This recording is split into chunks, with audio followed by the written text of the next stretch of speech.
कल supreme court में MCD mayor चुनाव के मामले में आम आदमी पार्टी की बहुत बड़ी जीत हुई, जनतंत्र की जीत हुई, दिल्ली की जनता की जीत हुई, देश की जनता की जीत हुई। जो गलत तरीके से एलजी साहब और बीजेपी वाले हारने के बावजूद भी जोर ज़बरदस्ती करके असंवैधानिक तरीके से, गैरकानूनी तरीके से बीजेपी का मेयर बनाने की कोशिश कर रहे थे, उस षड्यंत्र को एक तरह से नाकाम कर दिया सुप्रीम कोर्ट ने। अभी थोड़ी देर पहले मैंने एलजी साहब के पास प्रस्ताव भेजा है कि 22 फरवरी को मेयर के चुनाव कराए जाएं। मैं उम्मीद करता हूं कि अब जल्द ही चुनाव होंगे और जल्द ही दिल्ली को उनकी मर्ज़ी का, जो उन्होंने वोट डाले थे, जो मैंडेट दिया था, उसके हिसाब से मेयर मिलेगा। लेकिन आज जो मैं आपके सामने रखने जा रहा हूँ मुद्दा, वो सुन के आप लोग चौंक जाएंगे। कल सुप्रीम कोर्ट के अंदर जो केस हुआ, उस केस के पहले की कहानी मैं आप लोगों को बताना चाहता हूँ कि उस केस को असंवैधानिक तरीके से इन्फ्लुएंस करने की किस तरह से एलजी साहब ने कोशिश की कि सुप्रीम कोर्ट के अंदर सच्चाई नहीं बताई जानी चाहिए। सुप्रीम कोर्ट में सच्चाई बताने से रोकने के लिए एलजी साहब ने पूरी कोशिश की। शैली ओबेरॉय जो हमारी मेयर कैंडिडेट हैं, उन्होंने सुप्रीम कोर्ट में केस किया।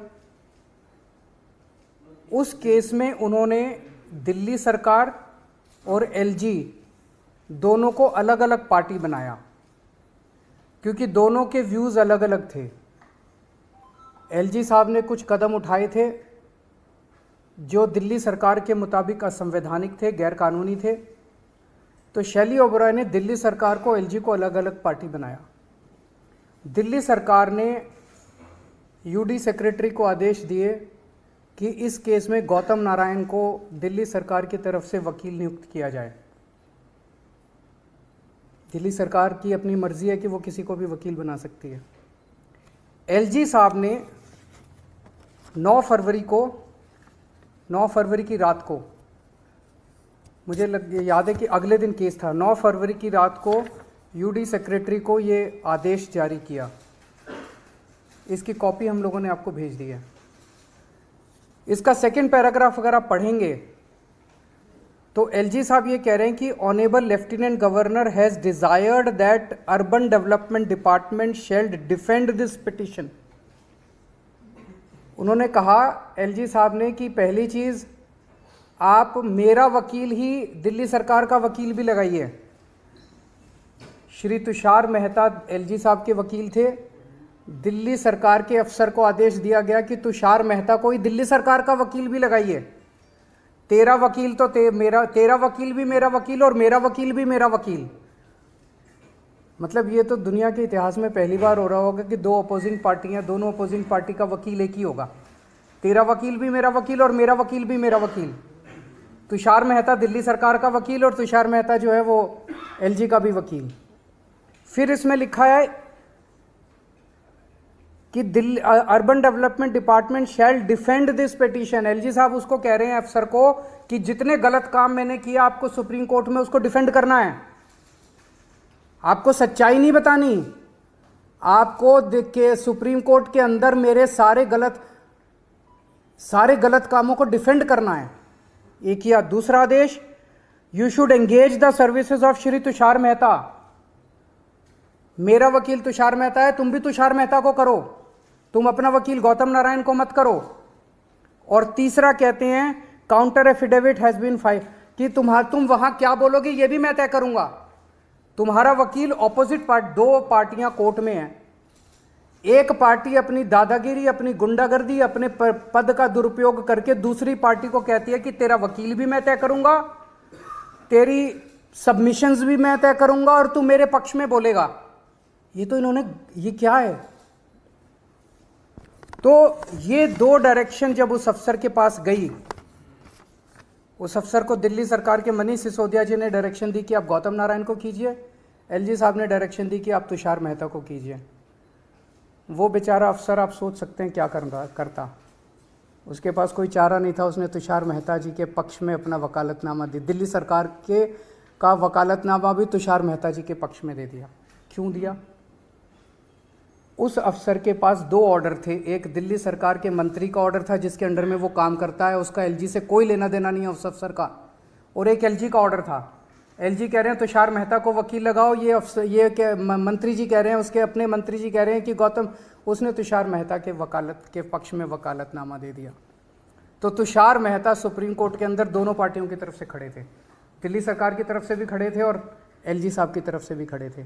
जाहिर तौर पे अफसर के यहाँ पे बंदूक रख के उसको धमकी दे के तेरे को सस्पेंड कर देंगे, तेरे को ट्रांसफ़र कर देंगे, तेरा करियर बर्बाद कर देंगे, उससे ज़बरदस्ती करके और वो वकालतनामा दिलवाया गया। एलजी ने ऐसा क्यों किया? एलजी ने ऐसा इसलिए किया, एलजी साहब जानते थे कि उन्होंने जितने काम किए हैं वो गैर कानूनी है, असंवैधानिक है।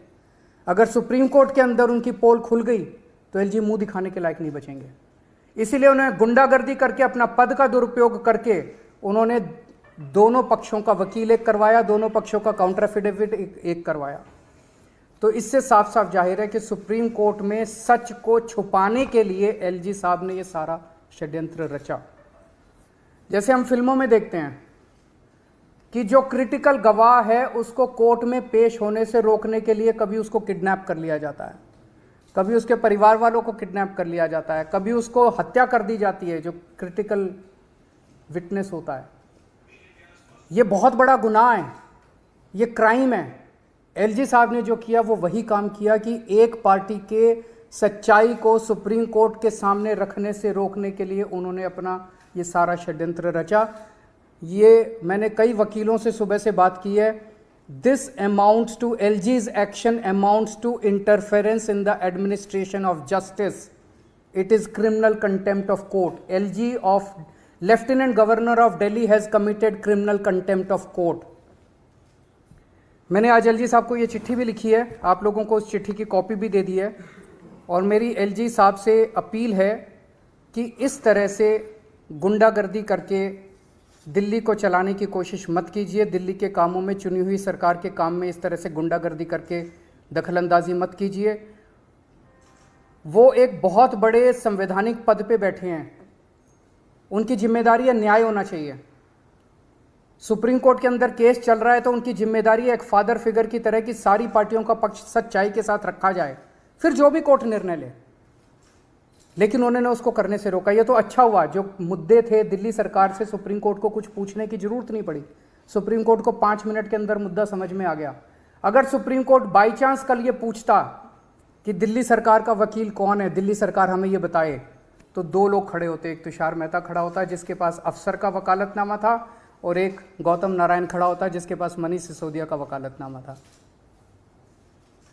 ये क्या है? एलजी साहब कर क्या रहे हैं? अगर आपके कोई प्रश्न है तो आप। तो इस कोर्ट में आपकी तरफ से वकील, आम आदमी पार्टी की तरफ से वकील थे? वो था शैली ओबरॉय। शैली ओबरॉय ने 2 लोगों को पार्टी बनाई, एक दिल्ली सरकार को और एक एलजी को। उन्हीं मुद्दों पे एलजी के अलग वो थे, दिल्ली सरकार के अलग थे, तो 2 अलग वकील होने चाहिए थे। तो मान लीजिए कोर्ट एक मुद्दे पे पूछता, दिल्ली सरकार आपको क्या कहना है, एलजी साहब आपको क्या कहना है। कोर्ट को पूछने की जरूरत नहीं पड़ी। कल आपने देखा कि 5 मिनट के अंदर जज साहब को पूरा मुद्दा समझ आ गया, उसके बाद उन्होंने ऑर्डर कर दिया।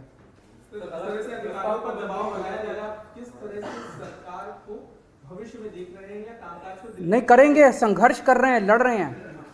अंत में सच्चाई की जीत होगी, अंत में जनतंत्र की जीत होगी, संविधान की जीत होगी। संविधान को कुचल रहे हैं एलजी साहब, एक बार नहीं कई मौकों पे कह चुके हैं, मैं संविधान को नहीं मानता, मैं सुप्रीम कोर्ट के आदेशों को नहीं मानता। ऐसे एलजी के साथ कैसे दिल्ली चल सकती है, कैसे देश चल सकता है? सर, बहुमत आप लोग के पास है, अगर 22 तारीख को मेयर का चुनाव होता है तो आप लोग निश्चित है कि इस बार आम आदमी पार्टी का मेयर दिल्ली को मिल जाएगा? बिल्कुल मिलना चाहिए। जब हमारे पास नंबर्स हैं, आप सब लोग जानते हैं कि हमारे पास नंबर्स हैं, और नंबर्स भी 1-2 नहीं, लगभग 30-40 से भी ज़्यादा हमारी मेजॉरिटी है, उनसे ज़्यादा है।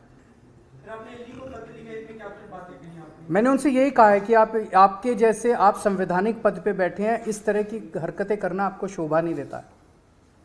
सर, कल एक्साइज मैटर के ऊपर सीबीआई की दोबारा से इंटरोगेशन है मनीष जी की, क्या लगता है कि अब क्या इंटेंट लगता है? मुझे पहली चीज़ तो शराब घोटाला नाम की कोई चीज़ नहीं है, कोई घोटाला नहीं हुआ। सबसे अच्छी पॉलिसी देश में, सबसे पारदर्शी पॉलिसी हम लोगों ने बनाई। यही पॉलिसी जब पंजाब में लागू की गई तो पंजाब में 48% रेवेन्यू बढ़ा, सेम टू सेम पॉलिसी।